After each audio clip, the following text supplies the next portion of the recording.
For my placement, I volunteered at a Christian festival for 5 days.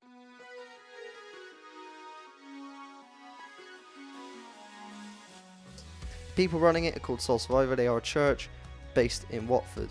The festival is their main output. They put 4 on every year. In 2017, around 25,000 people attended across all 4. Their secondary output includes stuff like weekends away, equipping days, Saturday celebrations, other media like books and CDs, and charities called Soul Action and Soul Net. Truth of God's word, I will give you strength no matter what situation you find yourself in. I will give you strength to overcome this. Although a lot of the audience are Christian, their target market is non-Christians because they are a church, and the festival is specifically aimed at 11 to 18-year-olds. At the festival, I served on the media team, working specifically on seminar recording. We also had a highlights team that worked on videos like the one playing now. Over the course of the 5 days, it was our job to take the 50 talks, edit all of the audio down and put them onto 60 memory sticks before the final meeting on the final night. Although it did seem like a massive task, it wasn't too much responsibility. My role didn't change over the course of the festival either, so I stayed on camera operations when I needed to and editing in my downtime. Now, Soul Survivor don't actually have a mission statement, but I imagine this would probably be it. To put on a range of events for young people, youth leaders and for the whole church to help people deepen their relationship with Jesus and grow in the ministry and power of the Holy Spirit.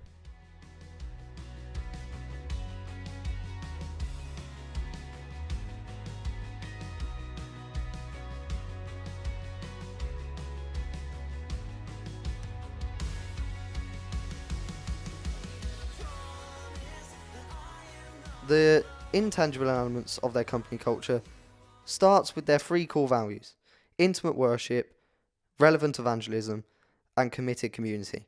Committed community being the main one here because it pretty much describes their workforce, and it was something that I definitely saw when I volunteered. The only focus really was on getting content out as soon as we could for the wider community of the church. The nature of religion is that you're part of a strong community anyway, but working with this team highlighted how good Soul Survivors was. People also spoke about a great work-life balance because of the flexible hours and the teachings that Soul Survivor provide.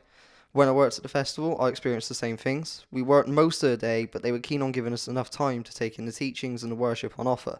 It was important to them that we experienced personal growth on offer, as well as doing the job in hand. Soul Survivor's main focus is on helping people, and everyone you come across there is living to do good.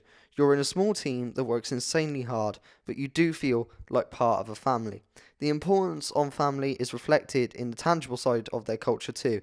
They want their church, their offices to be like a family home and welcoming to both its workers and visitors. A new church building is going to be built, but they currently work out of a refurbished industrial unit called Warehouse 5. I can't really say much about the individual offices, but apparently it's a relaxed and comfortable environment. Exactly what you would expect from a church, which is primarily a space for the public. The new church is going to be a massive open space, with movable glass walls and 3 separate floors. At the festival though, I was working out of 2 porta cabins joined together. Despite this, the feel of the environment didn't really change. It was still relaxed and welcoming, if not overly comfortable. And despite everyone working to a tight deadline, people still had time to talk to you when you came in and take a break from their work. Without this, it could become a very stressful environment because there was a lot of content to get out and not much time to do it in. A full-time job at Soul Survivor will get you around 25,000 to 30,000 a year. You don't get many perks as it basically follows the financial model of a charity and runs off donations. If you're a volunteer at the festival, you do get to experience the whole thing for free, but that's it really. You're doing it because you believe in the vision Soul Survivor has, and it's exactly the same if you're full-time. And I think that's how they curate such a strong work ethic. He chose you, and he chose me, and he knows everything about you, and he knows everything about me, and somehow he still chose us. I think the hierarchy of the church probably looks a bit like this. I would fit beneath the head of volunteers, Joella, but over the festival my boss was Lizzie, who was the head of the media team. The church probably has quite a flat nature overall. They have one boss or pastor working collaboratively with everyone towards one clear goal, which is just growing the church. There are no real management structures. Below him there isn't a head of leadership, for example, but 3 members that all have equal standing. some of these members turning into management for the festivals when they have to organise a team of volunteers like me. Everyone has a collective responsibility for success as one church body. Because of this, you do avoid the traditional downsides of such a flat structure. There isn't any conflict for leadership or ownership, and a lot of employees work in one-man teams, so there aren't too many ideas or people to manage. Because of the time frame, creative development wasn't a priority on our team. There were already systems in place that we stuck to and that we knew worked, and in that sense it was very rigid. Soul Survivor is massively popular. 20,000 people on average have attended the festival every year since it started. This is massive growth from 1,896 attendees at the start. It has a big reach too. There are festivals in 3 different regions of the UK, as well as 6 other countries worldwide. They have strong funding and a lot of supporters, which is massively important because they would not be going if they didn't. They also have consistent leadership. It's been the same since 1993, and they've always had a clear message about helping other people, and that being their only real priority. One thing I noticed whilst on Teams was a high production quality on the media content they put out, and I'm sure you'll notice that as well. The biggest weakness is that the festival is run at a loss every year. It is not cost effective. They also have a very specific audience, meaning it has limited appeal to people who aren't Christian, even though a small amount do attend. On site, there were a few other weaknesses as well. We are working with other companies in the venues to record the audio for us, and there were communication errors at times.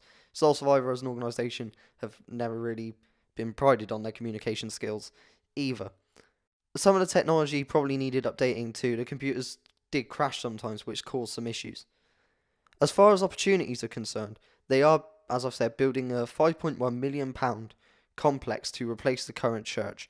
This enables them to do more with their space. They will get back some of the reach they lose when the festivals end, as well as time to focus on new avenues that they could explore. Soul Survivor has many competitors that could be seen as threats. Word Alive, New Wine, David's Tent are all popular summer festivals for Christians, but they try not to step on each other's toes. Soul Survivor are actually happy to stop because of all these other options.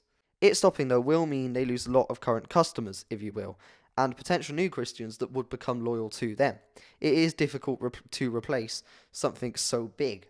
Also, if you rely on the generosity of others, that can stop, and if this happens for Soul Survivor, they couldn't survive. It is the same with any other church. Before the festival this year, they were looking quite light too. It suggests that they could potentially be losing volunteers. We were short for the first few days. The route through working at Soul Survivor is a very difficult one. There are a lack of leadership roles to progress to, pastors stay for a very long time, and departments are small or just one person. They do supplement staff with Soul 61 gap year students. Here they develop a number of leaders through the year, however they send them out to uni or other churches when they're done. If a graduate were to go in, they would go in probably on the second level of the hierarchy that I drew, and possibly be the only one in a full department, such as finance. Because of this, someone with more experience or a more specialist qualification would be coming in at the same level as you and probably competing for the same job. People who work for Soul Survivor generally understand this though and are just happy to be through the door. It's exactly the same as a volunteer. People don't see it as an opportunity to move up in their career, they just want to help. It doesn't mean that if I ever go for a job at Soul Survivor, they wouldn't see I volunteered and be more inclined to employ me though. Duncan Lazell handles job applications and pretty much anything business related at Soul Survivor, but there is currently only one job posting for a head of finance. They don't recruit full-time often, and possibly even less now the festivals are ending. Knowledge and experience of the role are huge if you want a job here, because of the importance of your work and the amount you need to cover. You also have to be fully motivated for the cause. They are never going to employ someone who doesn't know what Soul Survivor is or what it stands for. Overall, my time there was short but amazing. In the future, as the festival ends, I look forward to seeing them do more in-house with their new facilities, such as even bigger Saturday celebrations, for example. It would be good for them to help other churches too. They have the time and the money, and they are basically the experts at this. For me, it has confirmed that I would love to work for a church or a religious organisation. It's just a really good environment to be in. As well as this, over the 5 days, I probably did more editing and camera operations than I have so far in my time at uni, and although quite simple, it was definitely a learning curve.